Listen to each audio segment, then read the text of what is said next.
Hello, मैं Hemlata Kumpawat, assistant professor SPC government college HP. आज हम नाकाबंदी अर्थात ब्लॉकेड के बारे में पढ़ेंगे। नाकाबंदी क्या होती है? जब हम शत्रु की जो सामरिक क्षमता है यदि उसको कम कर देते हैं या फिर उसे विदेशी से जो सहायता मिलती है उसे कम कर देते हैं तो उसे हम ब्लॉकेड या परिवेष्टन या नाकाबंदी कहते हैं। परिवेष्टन लागू करने वाले जो राज्य होते हैं उनको परिवेष्टन की घोषणा करने के बाद महासमुद्रों में सभी देशों के ऐसे व्यापारी जहाज़ों की जांच और तलाशी का अधिकार प्राप्त हो जाता है जिसकी यात्रा का लक्ष्य क्या हो? शत्रु का प्रदेश हो।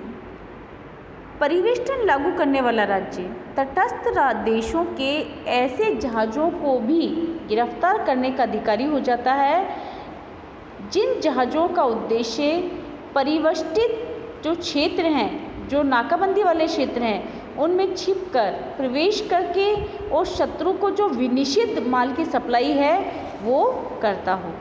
तो इस तरह गिरफ्तार किए जाने वाले जहाज़ों पर मुकदमा चलाकर सजा देने के लिए युद्धकारी राज्य अपने अधिकार क्षेत्र में अधिग्रहण न्यायालयों की स्थापना भी करते हैं। ओपेनहाइम के शब्दों में अगर हम कहें तो परिवेष्टन को बाध्यकारी बनाने के लिए उसका प्रभावकारी ढंग से लागू किया जाना आवश्यक है। परिवेष्टन के द्वारा शत्रु के प्रादेशिक समुद्र को शेष समुद्र से अलग कर दिया जाता है ताकि जो नाकाबंदी वाला क्षेत्र है वहाँ से कोई जहाज़ बाहर नहीं निकल सकता और ना ही प्रवेश हो सकता है। परिवेष्टन को प्रभावकारी ढंग से लागू करने के बहुत सारे तरीके हैं। जैसे पहले तो भारी भरकम जो नौका होती थी वो समुद्र में के पानी में डुबो दी जाती थी ताकि समुद्री परिवहन अवरुद्ध रहे। लेकिन एट प्रेजेंट अगर हम देखें तो जो परिवेष्टन है वो इस प्रकार से नहीं किया जाता है। अगर हम फर्स्ट वर्ल्ड वॉर के दरमियान देखें तो जर्मनी ने पनडुब्बियों का प्रयोग किया। किसी भी समुद्र में पनडुब्बी की उपस्थिति का पता लगाना मुश्किल होता है। क्यों मुश्किल होता है? क्योंकि उनका बहुत सारा जो भाग है वो पानी के अंदर होता है, अर्थात पानी की सतह के नीचे रहता है और जहाज़ों को क्षति पहुंचाई जा सकती है। इसी प्रकार से जो सुरंगें होती हैं वो भी दो प्रकार की होती है। जलमग्न सुरंगें हम उनको कहते हैं सबमरीन, जैसे तट से संचालित सुरंगें और स्वचालित सुरंगें। तो इस प्रकार से जो परिवेष्टन है उसका मेन उद्देश्य होता है कि शत्रु के जो समुद्री क्षेत्र है उसकी नाकाबंदी करना। अब प्रश्न उठता है कि परिवेष्टन लागू करने की कौन कौन से नियम हों? तो परिवेष्टन लागू करने से पूर्व ही परिवेष्टन से संबंधित सारी व्यवस्था स्पष्ट तौर पर तय की जा सकती है। पहली, कितने क्षेत्र का परिवेष्टन किया जा सकता है, अर्थात जो क्षेत्र है वो कितना हो ताकि पर्याप्त मात्रा में परिवेष्टन का जो उद्देश्य है वो सफल हो सके। परिवेष्टन कितने समय तक लागू रहेगा? जब हमने जो शत्रु है उसके जहाज़ों का परिवेष्टन किया है तो उसकी समयावधि क्या रहेगी? 1 महीने, 2 महीने, या जब तक उनके बीच मतभेद है, जब तक उनके बीच विवाद है, जब तक वो युद्धरत हैं। नेक्स्ट, किस समय लागू किया जाएगा, अर्थात जो क्षेत्र है उसको ब्लॉक्ड कब किया जाए, किस समय लागू किया जाएगा। इसी प्रकार से परिवेष्टन लागू करने का तरीका क्या है, अर्थात जो परिवेष्टन है उसको किस प्रकार से लागू किया जाए, यानी कि उसका तरीका क्या होगा। इन सब की सूचना सभी राज्यों को समान रूप से दी जाती है। इस सूचना के अभाव में परिवेष्टन पूर्ण प्रभावकारी नहीं माना जाएगा।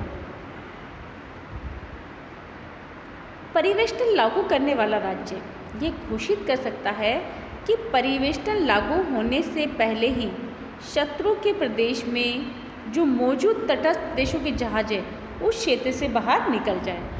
क्यों निकल जाएं? क्योंकि तटस्थ राज्यों का किसी भी विवाद से कोई लेना देना नहीं होता है। तो परिवेष्टन वो लोग जब निकल जाते हैं, यह सूचना दूतावासों और वाणिज्य दूतावासों के माध्यम से दी जा सकती है। किनको? तटस्थ राज्यों को। आजकल तो संचार साधनों का इतना विकास हो चुका है कि सूचना महासमुद्रों में मौजूद सभी जहाज़ों को भी तुरंत दी जा सकती है। अब बात करते हैं हम परिवेष्टन विषयक नियमों का ऐतिहासिक विकास किस प्रकार से हुआ। परिवेष्टन से संबंधित नियमों का विकास राज्यों के व्यवहार से ही हुआ है। अगर हम 14th सेंचुरी की बात करें तो संहिता कॉन्सोलेट डेल मारे में तटस्थ देशों के व्यापार की सुरक्षा संबंधी नियम बनाए गए थे। क्योंकि महासमुद्र में तटस्थ देशों के जहाज़ों को पूर्ण संरक्षण प्राप्त नहीं होता था। यद्यपि ये जहाज जो होते थे तटस्थ राज्यों के, वो स्वयं भी रक्षात्मक दृष्टि से क्या होते थे? सशस्त्र होते थे। साथ ही तटस्थ देशों के युद्धपोत इन्हें महासमुद्रों में संरक्षण प्रदान करते थे। फिर पेरिस घोषणा 1856 के अनुच्छेद 4 में परिवेष्टन से संबंधित नियम बनाए गए और कहा गया कि परिवेष्टन को बाध्यकारी बनाने के लिए उसको पूर्ण प्रभावपूर्ण ढंग से लागू किया जाना अनिवार्य है। अर्थात कितना प्रभावपूर्ण तरीका अपनाया जाना चाहिए, यह तय करने की स्वतंत्रता राज्यों को दी गई। इसी प्रकार से 1872 में निर्णय जयपाल वर्सेस स्मिथ विवाद में ब्रिटिश न्यायाधीश काकबर्न ने कहा कि परिवेष्टन उसी समय प्रभावकारी माना जा सकता है जब परिवेष्टन को बनाए रखने के लिए पर्याप्त मात्रा में युद्धपोत तैयार किए जाते हैं। मान लीजिए आपने परिवेष्टन तो कर दिया, लेकिन पर्याप्त मात्रा में सुरक्षा है तो युद्धपोत तैनात नहीं किए तो वो इतना प्रभावकारी नहीं होगा। अपुष्ट लंदन घोषणा 1908 और 1909 द्वारा भी नियम बनाए गए। इसमें कहा गया कि परिवेष्टन की घोषणा परिवेष्टन लागू करने वाला देश की सरकार द्वारा विधिवत की जानी चाहिए।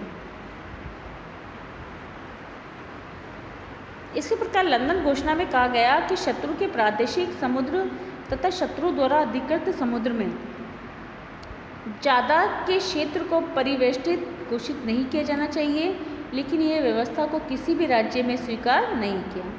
अनुच्छेद 11 में कहा गया कि परिवेष्टन लागू करते समय यदि कोई देश समय पर सारी सूचना व चेतावनी सामुद्रिक शक्तियों को नहीं दे पाएगा तो वह परिवेष्टन तोड़ने का आरोप भी किसी राज्य पर नहीं लगाया जाएगा।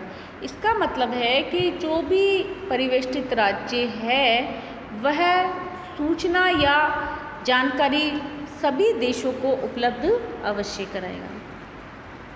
इसी प्रकार से अनुच्छेद 15 में कहा गया है कि तटस्थ देशों के उन जहाज़ों को संरक्षण दिया जाना चाहिए जो परिवेष्टन की सूचना प्रसारित किए जाने से पहले ही तटस्थ क्षेत्र से रवाना हो चुके हों।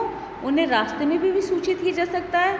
यदि वे परिवेष्टित प्रदेश के नज़दीक हो तो उन्हें सुरक्षित तौर पर किसी अन्य क्षेत्र में जाने की सुविधा दी जानी चाहिए। 17 में कहा गया कि यदि परिवेष्टन तोड़ने की पूर्व नियोजित योजना में शामिल होने का संदेह हो, तब जब तक यह पूरी तरह प्रमाणित न हो जाए कि उनके खिलाफ आक्रामक कार्यवाही नहीं की जानी चाहिए। अनुच्छेद 19 में कहा गया है कि तटस्थ देशों के जहाज पर किसी भी प्रकार का माल हो, उसका लक्ष्य कोई भी प्रदेश क्यों न हो, परिवेष्टन लागू करने वाला देश उसे तभी गिरफ्तार कर सकता है जबकि वह परिवेष्टित जो प्रदेश है उसकी दिशा में जा रहा हो। और लास्ट में अनुच्छेद 21 में दंड के बारे में नियम है कि परिवेष्टन तोड़ने की चेष्टा करने वाले जहाज को गिरफ्तार करके मुकदमा चलाया जा सकता है, उसे बंदी बनाए रखा जा सकता है, उसे जब्त किया जा सकता है तथा नष्ट भी किया जा सकता है। तो इस प्रकार से हम कह सकते हैं कि परिवेश जो किया जाता है वो किसी भी राज्य को पूर्व सूचना देकर ही किया जा सकता है। अब बात करते हैं हम परिवेष्टन विषयक नियमों के तहत जो हमने पेरिस घोषणा का प्रावधान देखा, उसी प्रकार से हम बात करते हैं कि जो परिवेष्टित क्षेत्र हैं वो क्या हैं? किन क्षेत्रों का परिवेष्टन किया जा सकता है? परिवेष्टन क्षेत्र शत्रु के समुद्रों का तो किया ही जाता है। युद्ध के क्षेत्र को सीमित करने के उद्देश्य से समुद्र के अनेक भागों का भी परिवेष्टन किया जा सकता है ताकि उस क्षेत्र में आक्रामक कार्यवाही न की जा सके। नदियों का परिवेष्टन किया जा सकता है, सिर्फ ऐसी नदियों का जो शत्रु के प्रदेश से संबंधित हो।